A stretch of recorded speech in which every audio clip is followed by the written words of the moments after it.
पिछले 6 दिन से झारखंड की राजनीति को बंधक बनाए हुए झारखंड के पूर्व मुख्यमंत्री चंपई सोरेन आज के तारीख में कहां खड़े हैं, इस बात की चर्चा सियासत में बड़े जोरों से हो रही है।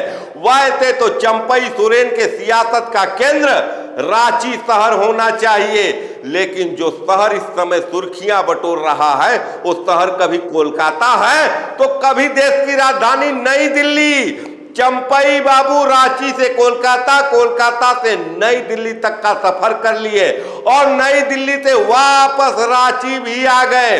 इस बीच में वो बयान देते रहे मीडिया के सामने, मैं जहां हूं वहीं हूं। वैसे आज के तारीख में देखा जाए तो चंपई सोरेन सही बात कह रहे हैं कि मैं जहां था वहीं हूं, लेकिन इस बीच नई दिल्ली में उनका एक्स पर एक पोस्ट आता है जिसमें वो कहते हैं कि झारखंड मुक्ति मोर्चा में उनका अपमान हुआ। उनके सामने 3 विकल्प हैं, या तो राजनीति से संन्यास ले ले, या तो अपना नया संगठन खड़ा करे, या किसी और संगठन का साथ पकड़ ले, किसी को साथी बनाकर उनके साथ चले। 3 बातें उनके एक्स के पोस्ट पर थी और 3 शहर चर्चा के केंद्र में भी हैं, रांची, कोलकाता और नई दिल्ली। लेकिन दिन भर चले 2.5 कोस, वही हाल हो चुका है चंपई सोरेन का।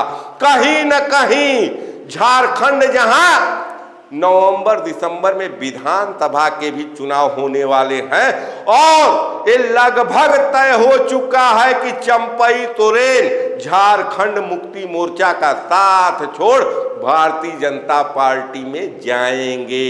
लेकिन पेच कहां फंस रहा है? क्या हेमंत सोरेन ने उनको मंत्रिमंडल से बर्खास्त कर दिया? नहीं। क्या चंपई सोरेन ने हेमंत सोरेन के मंत्रिमंडल से इस्तीफा दे दिया? नहीं। मतलब साफ है कि जहां थे वहीं हैं। तो फिर भारतीय जनता पार्टी में जाने में पेच कहां फंस रहा है? कहीं न कहीं भारतीय जनता पार्टी चंपई सोरेन के माध्यम से कोल्हान बेल्ट में अपना प्रभाव छोड़ना चाहती है। आगामी विधानसभा चुनाव में कोल्हान टाइगर बोला जाता है चंपई सोरेन को, और कोल्हान क्षेत्र में कुल विधानसभा की सीटें हैं 14 में 11 सीट पर झारखंड मुक्ति मोर्चा का कब्जा है, 2 सीट पर कांग्रेस पार्टी का कब्जा है और 1 सीट निर्दलीय के खाते में है। भारतीय जनता पार्टी का कोल्हान बेल्ट में स्थिति शून्य की है। एक भी विधायक कोल्हान बेल्ट से भारतीय जनता पार्टी के पास नहीं है।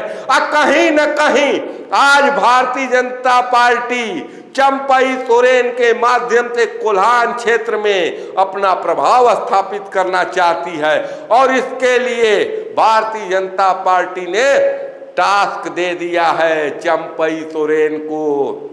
क्या टास्क है? पहला टास्क ये है कि आप अपने पक्ष में सिंपैथी गेन करिए, क्योंकि चंपई सोरेन भी उसी जाति से आते हैं जिस जाति से आते हैं गुरुजी शिबू सोरेन, हेमंत सोरेन। तो कहीं न कहीं जातीय जो प्रभाव होता है अपने जाति का, तो अपने जाति के सबसे बड़े नेता चंपई सोरेन नहीं है। कहीं न कहीं झारखंड में गुरुजी का प्रभाव सबसे ज्यादा है, शिबू सोरेन का प्रभाव सबसे ज्यादा है। ऐसी स्थिति में अपने जाति का पूरा वोट लेकर निकल जाए चंपई सोरेन, ये लगता नहीं है। और भारतीय जनता पार्टी चाहती है कि अपने पक्ष में चंपई सोरेन सिंपैथी बनाए। दूसरा टास्क ये है कि भारतीय जनता पार्टी चाहती है कि चंपई सोरेन अपने साथ कुछ विधायकों को तोड़कर लाएं। लेकिन ये जो खेल चल रहा है झारखंड के सियासत में, उसमें कहीं न कहीं चंपई बाबू चक्कर खा रहे हैं और चक्कर खाकर गिरने वाली स्थिति हो चुकी है, क्योंकि रांची से कोलकाता, कोलकाता से दिल्ली और दिल्ली से फिर रांची, लेकिन नतीजा वही शून्य है।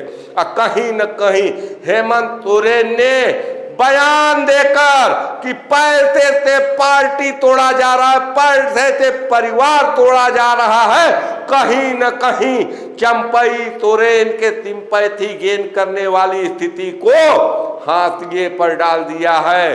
कहीं न कहीं अब भारतीय जनता पार्टी को भी ये लगने लगा है कि चुनाव के ठीक पहले भाजपा पर ये आरोप न लगे कि उसने झारखंड मुक्ति मोर्चा को तोड़ा है। ऐसी स्थिति में कहीं न कहीं चंपई सोरेन की स्थिति धोबी के कुत्ते जैसी हो गई है, जो न घर के रहे न घाट के रहे। सियासत है, सियासत में खेल होता रहता है। प्लान ए फेल हुआ है, प्लान बी हिट हो सकता है, कुछ भी हो सकता है, लेकिन फिलहाल जो अपने चेहरे का, अपने जाति का प्रभाव जो था चंपई बाबू इस उधेड़ बुन में कि भाजपा में जाएं या न जाएं, झारखंड मुक्ति मोर्चा को छोड़े न छोड़े, अपना नया संगठन बनाए न बनाए, इस उधेड़ बुने में कहीं न कहीं अपने पक्ष में जो सिंपैथी थी उसको लूज कर चुके हैं। ऐसी स्थिति में क्या चंपई सोरेन भारतीय जनता पार्टी के लिए लाभकारी होंगे, इस बात का आकलन भाजपा भी कर रही है। तमाम नेताओं के नाम आ रहे हैं, हेमंता बिस्वा शर्मा का नाम आ रहा है, इसमें नाम आ रहा है देश के कृषि मंत्री, मध्य प्रदेश के पूर्व मुख्यमंत्री शिवराज सिंह चौहान का, लेकिन कहीं न कहीं कोल्हान टाइगर फंस चुके हैं अपने ही दांव में। आज भी वो हेमंत सोरेन के मंत्रिमंडल के सदस्य हैं, भले ही अपने घर से पार्टी का झंडा हटा दिया है, लेकिन मंत्रिमंडल से इस्तीफा नहीं दिया है। तो क्या चक्कर खाते हुए चंपई बाबू फिर रांची में रह गए, या कुछ और सियासत की खिचड़ी पक रही है? तमाम विधायकों के बारे में दावा किया गया। दशरथ गगरई, कौन दशरथ गगरई? अरे अर्जुन मुंडा को हराए थे। अर्जुन मुंडा को हराने वाला नेता क्या चंपई सोरेन के साथ भाजपा में जाने वाला है? दशरथ गगरई ने इनकार कर दिया। तमाम नेताओं के नाम आए, लेकिन कहीं न कहीं सब अपने सियासत का गूढ़ा और भाग लगा रहा है विधानसभा चुनाव के ठीक पहले। और फंस कहाँ रहे हैं चंपई सोरेन? चंपई सोरेन फंस रहे हैं अपने बेटे की सियासत में, बाबूलाल सोरेन के चक्कर में। कहीं ना कहीं मुख्यमंत्री पद पर रहते हुए चंपई सोरेन तो हो सकता है अच्छा काम किए हो, लेकिन उनके बेटे ने कहीं न कहीं मुख्यमंत्री के काफिले को, उनके प्रोटोकॉल को अपने निजी हित में यूज किया। इस बात की भी चर्चा झारखंड में बहुत ज्यादा है। ऐसी स्थिति में भारतीय जनता पार्टी भी आकलन कर रही है।